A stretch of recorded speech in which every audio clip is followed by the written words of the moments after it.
Yıkama işi bitti, kuruluyor şimdi. Kurulama yapıyor.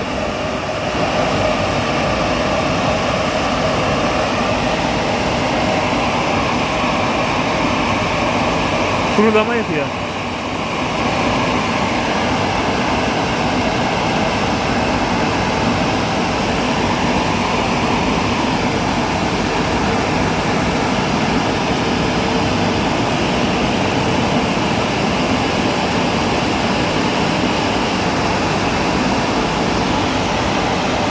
Kurulama.